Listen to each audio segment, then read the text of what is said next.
The dead of night has a way of making even the most familiar places feel hostile, and for Michael, it started when he was driving home from a late shift at work. The road was quiet, too quiet, a stretch of two-lane highway that cut through endless fields and dark clusters of trees. His headlights carved through the black, but beyond that glow, everything felt swallowed by emptiness. He rolled the windows down for some fresh air, but the night carried no breeze, just an oppressive stillness that pressed against him. He tried the radio, static, every station broken by crackles of distortion, like faint whispers buried beneath the noise. Uneasy, he shut it off, leaving only the hum of his engine and the crunch of tires on asphalt. Half an hour into the drive, he saw it, a figure on the side of the road, illuminated just barely by the reach of his lights. It looked like a woman, standing with her back turned, long hair draped over her shoulders, a pale dress hanging loose around her frame. Michael instinctively slowed, unsure if she needed help, but something in the pit of his stomach warned him not to stop. As he passed, his eyes flicked to the side mirror, and the woman turned her head. Her face was hidden by her hair, but he could see her smile, wide and unnatural, glowing in the reflection. His hands tightened on the wheel as he pressed the gas, forcing himself not to look back. The road stretched on, but minutes later, his headlights caught her again, standing farther down the highway, in the same position, her back to him, as if she had never moved. His breath hitched, and he told himself he must be exhausted, imagining things, but as he passed her again, the same thing happened, the slow, deliberate turn of her head, that chilling smile cutting through the night. His heart pounded against his ribs as he drove faster, refusing to look in the mirror this time, though he could feel the weight of her gaze lingering. The silence in the car grew unbearable, thick with dread. Every shadow on the roadside seemed alive, stretching closer to the edges of his vision. Michael's phone lay in the cup holder, no signal blinking in the corner of the screen. He wanted to call someone, anyone, but knew it would be useless. He tried focusing on the dashed lines on the road, counting them, breathing through his panic. But when the headlights picked her up again for the third time, standing exactly as before, his mind screamed at him that something was deeply wrong, something he couldn't explain away with fatigue. This time, he didn't slow. He pressed the pedal hard, whipping past her figure without daring to glance aside, though he swore he heard laughter, faint but sharp, trailing behind him in the windless night. His hands trembled against the steering wheel, and sweat slicked his palms. He told himself once he reached the gas station up ahead, he'd stop, regroup, maybe even call the police. But as the glowing sign of the station appeared in the distance, relief washed over him too soon. Because standing directly under the fluorescent lights of the empty parking lot was the same woman in the pale dress, her head bowed forward, waiting. Michael's tires screeched as he slammed the brakes, stopping halfway before the turn into the gas station. His heart pounded so hard he thought it might crack his ribs. The fluorescent lights above the pumps flickered, stuttering in rhythm, but it was the figure that made his blood run cold. She stood motionless beneath the buzzing lamps, her pale dress unmoved by the wind that should have been there. Her long hair hung like a veil, face hidden except for that faint, twisted smile curving unnaturally wide. Michael's instincts screamed at him to back up, to turn around, but his body felt paralyzed. He forced his hands to the wheel, shifting the car into reverse, when suddenly the gas station lights cut out all at once, plunging everything into black. The sudden darkness made him gasp, his headlights now the only source of light. He whipped his head forward, gripping the wheel so tightly his knuckles turned white. The station was empty. The woman was gone. The open lot stretched out beneath his beams, desolate, as though she had never been there at all. Michael's throat went dry. Every logical part of his brain begged him to leave, but a desperate part of him wanted gas, wanted to be around light and maybe cameras, anywhere that didn't feel like the highway had swallowed him whole. Against his better judgment, he eased the car forward and parked by the pumps. He sat there for a moment, scanning the shadows, before forcing himself out of the car. The night pressed in thick, the silence so deep he could hear the thump of his heartbeat in his ears. He reached for the gas nozzle, but his hand froze. From the corner of his vision, movement flickered, something shifting just beyond the reach of his headlights. Slowly, deliberately, he turned his head. By the edge of the station lot, just past the tree line, she stood again. Still. Waiting.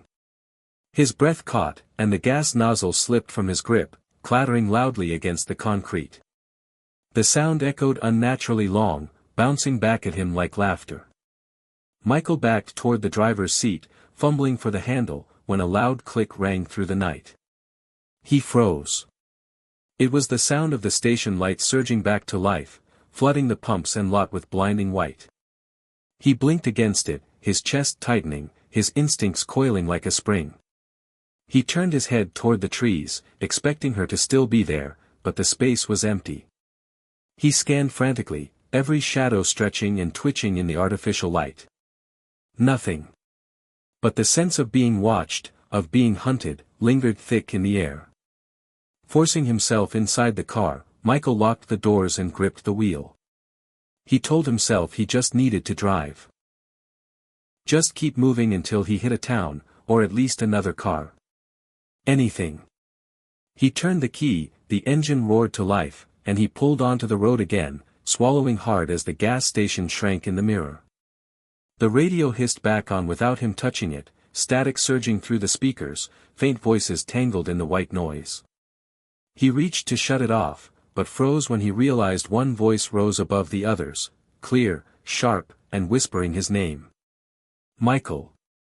His foot slipped from the pedal, the car slowing as he stared at the glowing console. The whisper came again, distorted but unmistakable, dragging out the syllables like it relished them. His stomach twisted.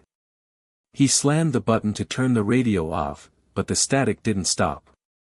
It grew louder, filling the car, voices overlapping, and the same whisper repeating his name over and over, like a chant. He covered his ears, shouting into the empty night, before the noise cut abruptly. Silence fell so heavy it felt suffocating. Then he heard it. A breath. Not his. Not from the speakers. From the back seat. His pulse exploded in panic as he dared a glance in the rearview mirror. At first it was only darkness, but then, slowly, strands of long, dark hair slid into view, draped across a pale face leaning from the shadows. The woman's eyes gleamed in the dim reflection, her smile stretching impossibly wide. Michael's scream tore through the car as he swerved violently, tires shrieking against asphalt. Michael's scream echoed inside the car as he jerked the wheel, sending the vehicle swerving across the empty highway. Tires screeched, rubber burned, and for a terrifying second the car threatened to spin out completely. He fought the wheel with everything he had, heart hammering so hard he thought he'd black out. When he finally gained control, the car skidded to a shuddering stop on the shoulder of the road, headlights stabbing into the endless trees. His chest rose and fell in sharp bursts, every nerve screaming at him not to look up, but he couldn't help himself. His eyes flicked to the rearview mirror. The back seat was empty. Cold sweat dripped down his temples as he twisted around, staring at the dark upholstery, the crumpled fast food bag he'd left earlier, and nothing else. No pale figure. No gleaming eyes. No unnatural smile. His mind spun, and he questioned whether exhaustion had finally tipped him into hallucination. He rubbed at his eyes, gripping the wheel so tightly it creaked beneath his hands. That's when he noticed something on the passenger seat. A single strand of long, black hair curled across the gray fabric. His breath caught in his throat. He hadn't imagined her. She had been in the car. He sat frozen, staring at it, until a noise broke the suffocating silence. Tap. Tap. Tap. It came from the driver's side window. Michael's entire body locked up. Slowly, against every survival instinct screaming inside him, he turned his head. There was nothing there, just the reflection of his pale, terrified face in the glass. He exhaled shakily, forcing himself to believe it was his imagination. But then the tapping came again, sharper this time, and it was coming from the passenger's side. His head snapped in that direction. The woman's face was inches away from the glass. Her smile stretched too wide for her face, lips pulled back to reveal teeth that looked too sharp, too many. Her eyes burned into his, black pits with something alive writhing just beneath. Her hair slapped against the window as if caught in a breeze that didn't exist. Michael's scream tore through the still night as he stomped the gas, the car lurching forward, his tires spitting gravel behind him. The figure at the window vanished as quickly as she had appeared, but Michael didn't dare slow down. His hands trembled violently as he gripped the wheel, his vision blurring with tears he hadn't realized had welled up. The road seemed endless, stretching on into a tunnel of suffocating black, his headlights barely piercing the void. For several minutes, there was nothing but the roar of the engine and his own ragged breathing. He tried to calm himself, telling himself if he just made it to the next town, everything would be fine.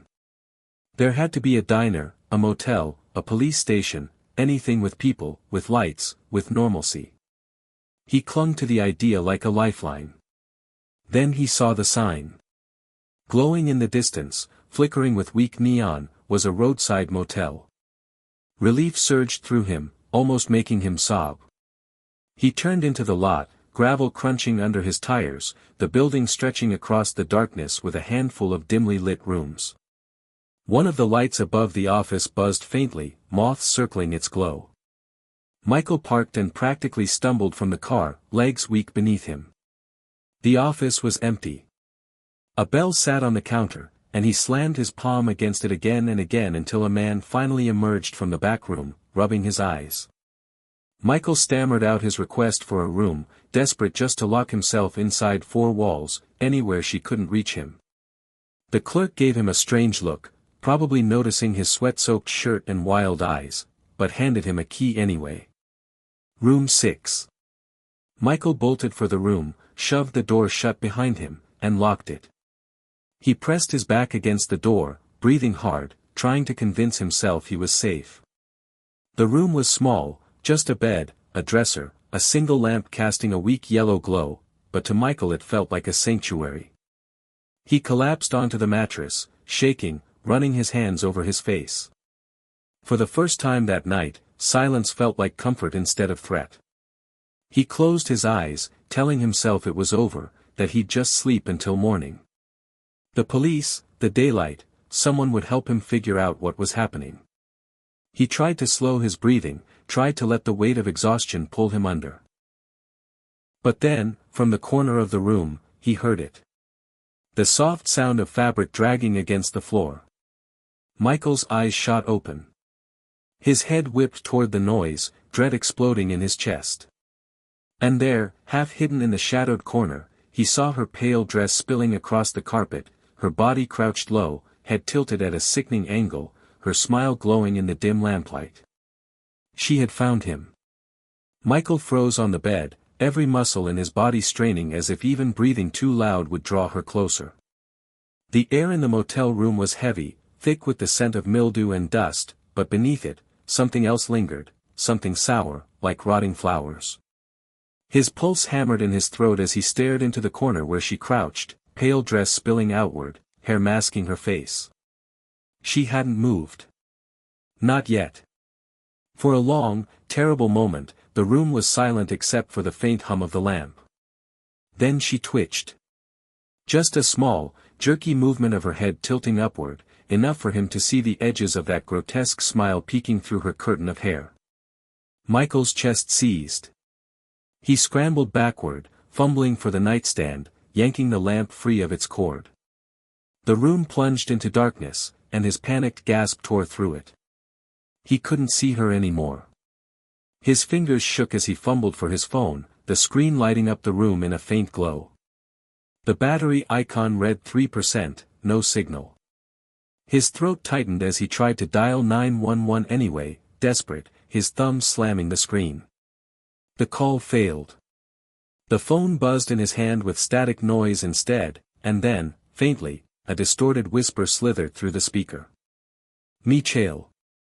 He dropped the phone like it had burned him. It hit the carpet with a muffled thud, the glow illuminating just enough of the room to make out the shape of the bed, the door, the dresser. No figure in the corner. Michael's stomach lurched. She had been there seconds ago. Now, nothing. A creak sounded from under the bed. His breath hitched, eyes darting downward as his body froze against the headboard. Slowly, impossibly slow, long strands of black hair slid from beneath the mattress, spreading across the floor like veins of ink.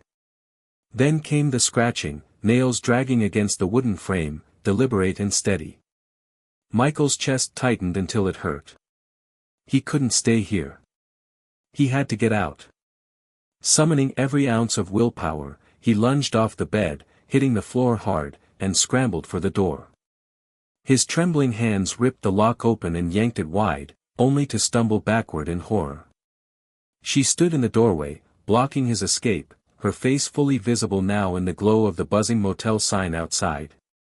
Her grin stretched impossibly wide, splitting her face, gums black and teeth jagged, eyes bottomless pits that sucked the light away. Michael screamed and slammed the door shut, throwing the lock again. His chest heaved, panic exploding in waves, his thoughts a blur. He stumbled toward the bathroom, flicked the light on, and slammed the door behind him, twisting the lock. For a moment, the fluorescent light flickered weakly overhead, buzzing in rhythm with his rapid breathing. The small space reeked of bleach and dampness. He pressed his back to the door, sliding to the cold tile floor, his hands clamped over his ears, trying to block out everything. It didn't work. From the other side of the bathroom door came a faint sound. Not pounding, not scratching. It was humming. A low, tuneless hum that rose and fell with eerie patience. The voice was hers, and it crawled under his skin like insects. Michael shook his head violently, whispering, "No, no, no," over and over, his voice cracking. He clenched his eyes shut, rocking against the door like a child trying to will himself invisible. The humming stopped. The silence was worse. Then, from the bathroom mirror above the sink, a sharp crack split the air. Michael's head snapped up in time to see a hairline fracture spread across the glass, then another, forming jagged lines like a spiderweb. He stared, horrified, as his reflection warped. His own face stretched and twisted, the mouth curving upward into that same inhuman smile. His reflection leaned closer, though Michael hadn't moved. He scrambled to his feet, fists clenched, ready to smash the mirror, but before he could, the light flickered violently and went out. Darkness swallowed the bathroom whole. Something cold brushed against his ankle. Michael screamed and kicked backward, slamming against the door. The lock rattled, the wood shook, but it held, for now. His chest heaved as he tried to keep his mind from fracturing completely. He knew then what she wanted. She didn't want him to just see her. She wanted him broken, terrified, begging. And she was patient. Michael staggered to the far corner of the bathroom, curling into himself, his body trembling. The silence pressed in again, smothering, until finally he heard the faintest whisper, so close it brushed his ear. "You can't leave me, Michael." Michael bolted upright in the corner of the bathroom, his heart clawing at his chest, the whisper still vibrating in his ears. He spun, slamming his back against the cold tile wall, but no one was there. Just the suffocating dark, the faint stench of mildew, and the sound of his own ragged breathing. His hands shook so violently he could barely hold them in front of his face. Every nerve screamed at him to run, but the thought of opening that bathroom door nearly made him vomit. She was out there, waiting. The silence stretched, so heavy it felt alive. Then came the softest sound, the creak of the bed springs. His stomach dropped. Someone, or something, was sitting down on the mattress in the next room. Michael pressed his ear to the bathroom door, sweat running down his temples. The springs groaned again, followed by the sound of slow, deliberate breathing. Too heavy for him. Too unnatural. Panic surged. He had to get out. He couldn't just sit and wait for her to crawl closer. His eyes darted around the tiny bathroom until they landed on the narrow window above the shower.